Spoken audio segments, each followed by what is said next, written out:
And joining us now is Senator Fred Thompson. Senator, always good to see you. Welcome back to the program. Thank you, Sean. Good to be with you. All right, so you decided to announce on Jay Leno last night while the other Republican candidates were debating. Why Leno? Well, it gives me an opportunity to see more people, talk to more people. I think it's a good way to start out.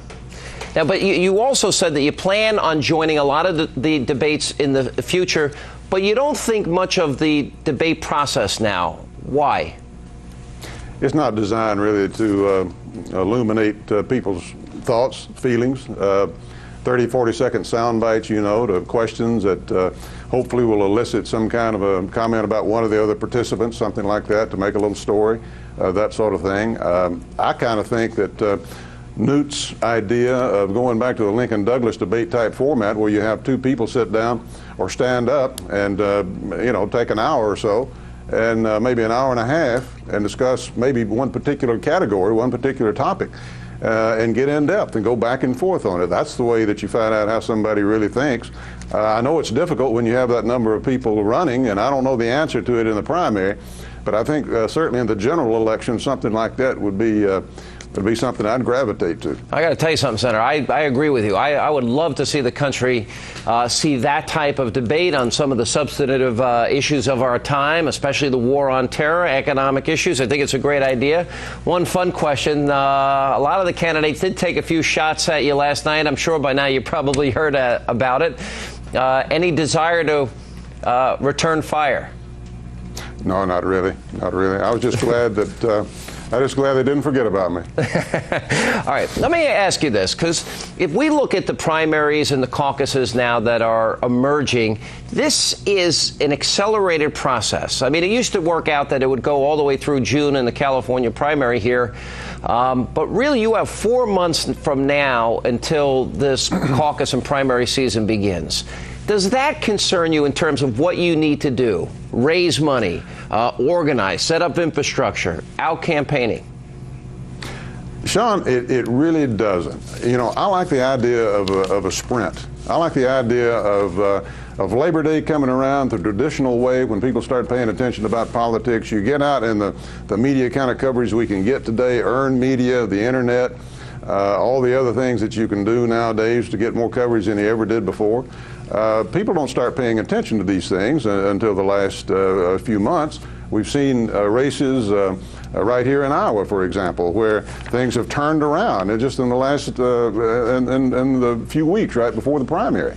Yeah. We've seen it happen in other parts of the country. So I think this process, debate and discussion and so forth, is interesting and important to a certain degree, but I think it's really overblown. I'm right where I want to be, to tell you the truth. Yeah. Look, I think this issue now is obviously irrelevant about when you announce your candidacy, Senator. But so I guess let me start with this. What are the major reasons that you have decided to run for the presidency?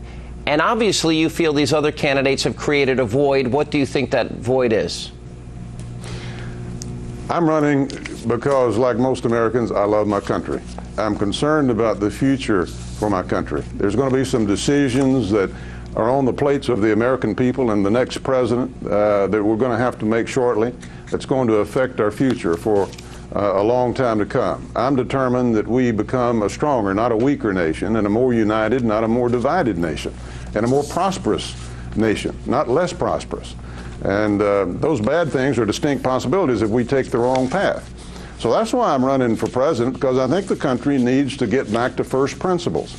And we've got to have a discussion, because I think the American people need to, as we get to be a more complex nation and the government gets more layered and bureaucratic, it's even more necessary that the people themselves have the options to do the things that are necessary for their particular lives and their kids and their welfare. Yeah. And not a growing, burgeoning government, and that's the direction that the Democratic Party is headed in. I think it's ironic that the Democrats seem to want to embrace the Western European model of more taxes, more regulation, and bigger government at a time when countries like France and Germany seem to be coming back toward our traditional model even more. Yeah. So those are the things that are on my mind as I take this on. You know, one of the things you said in your internet speech that you gave, you said, you know, that the Republican Party was down in '92 after a Clinton victory, and you said, now you don't want to have to come back from another Clinton victory. Our country needs us to win next year, and I'm ready to lead that effort here. When you look at the other current crop of candidates, Republicans, well, where is the distinction between your positions and what you view as theirs?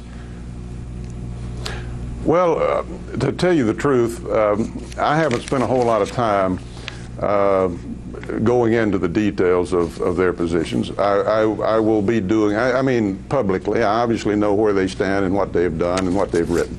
And there'll be a time when we will need to have a good debate, if they're interested in debates, and we'll do it one-on-one or we'll do it in a big group, however they want to do it, and we'll get into that. Right now, I got a lot of work to do about myself. It's essentially going to boil down between, as far as I'm concerned, between myself and the American people.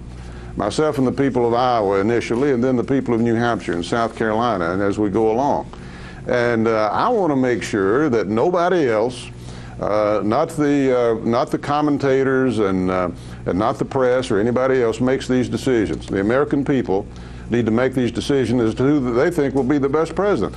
If I do what I'm supposed to do, and if I'm in sync with the American people, and I have the priorities that they think should be our nation's priorities, it doesn't matter what any of these other guys say or do, because taking a position is an important thing. But you also have to ask, where's that person been before? How does that compare with where he is today? And more importantly, where will he be tomorrow when the strong winds blow? You've been attacked already without even announcing that you're going to get into the race here. The New York Times, the paper of record, even referred to your wife as a trophy wife. Newsweek, you know, lazy like a fox. Does it concern you? Do you have a strategy to bypass the general media to get your message and go directly to the American people? Well, both. First place, you can't bypass the media, and I'm not going to try to do that. That's a part of the game. I understand that. This is high-stakes stuff. This process is probably pretty good training for being a president. It's no walk in the park, and a political campaign for presidency shouldn't be a walk in the park either. We're big boys and girls. We'll do whatever's necessary to get through that. But at the end of the day, there are ways, such as when I put out my statement that's on fred08.com right now that people can look. I've got about a 15-minute deal there where I say what I'm doing and why I'm doing it. That's directly to the American people, and I must say this morning the response has been fantastic on it.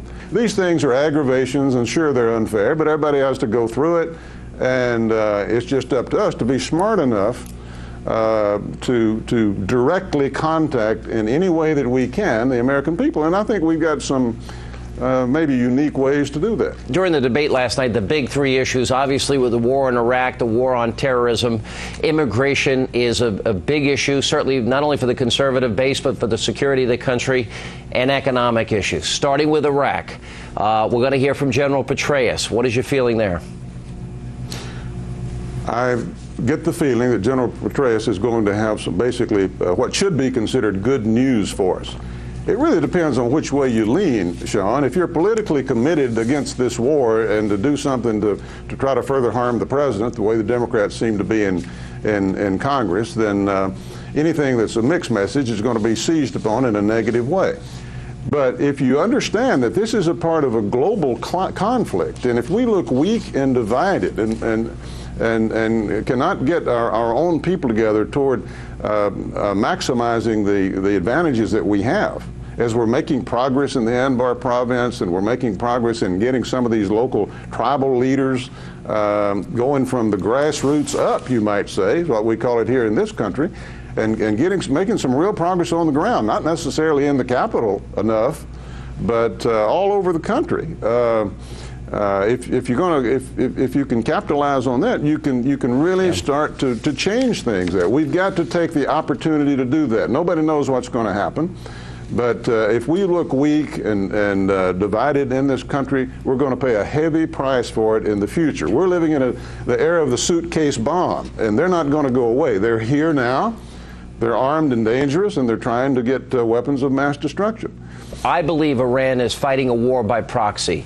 They are funding Hezbollah to the tune of $100 million a year. They're providing the IEDs that are being used to kill American soldiers and providing soldiers as part of the insurgency battling our soldiers. How do you handle Iran?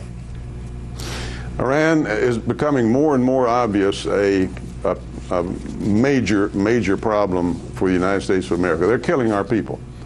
They're killing our people as we speak, and they're putting little shields that you can see through from a mile away to try to defend themselves in the court of public opinion.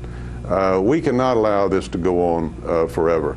The backdrop of all this, of course, is the fact they claim they've got 3,000 centrifuges now and basically reprocessing that uranium enough to get fissile material. Within the next few years, most experts think, well on their way to making a nuclear weapon, and of course they've threatened Israel. I don't know how much stark the situation can be. They perceive us as being weak, they perceive us as being divided, and they think they can get away with anything. They are perhaps getting closer to a revolution in Iran. That economy is so bad, the civil repression is so bad against their own people. We've got some friends among those people there. There's some good things that can happen. The military or nuclear option or whatever certainly should be the last thing to be considered. There are an awful lot of good things that could happen between now and then, but there are no options that can be taken off the table of a country that's intent on becoming dangerous to us and the rest of the world forever. Yeah, so that means that America must have a plan and prepare for possible military action if they're on the verge of getting nuclear weapons? Yes. You know, recently we've been following the news of Senator Larry Craig. He's thinking about, although he seems to be pulling back a little bit today, about possibly maintaining a seat in Idaho. He was a colleague of yours. Do you have any thoughts based on what we know so far about whether or not it was the right thing for him to resign? Well, my initial thoughts is I'd met his wife, and I feel for her and his family. But he ought to do what's best for his family. He ought to do what's best for this country. You know, he pled guilty and then tried to take it back and resign. He's talking about taking that back. Larry ought to move on. We ought to be talking about the future of this country and not the future of Larry Craig. All right, Senator Thompson, we'll be checking in periodically with you on the campaign trail. It's going to be an interesting race. About 130 days to go, I guess, till we start these caucuses. So I haven't counted them yet, but sounds about right. Somewhere around there. So anyway, Senator, as always, thanks for being with us. Welcome aboard, and we'll be talking often. Thank you. I appreciate it. Thank you so much.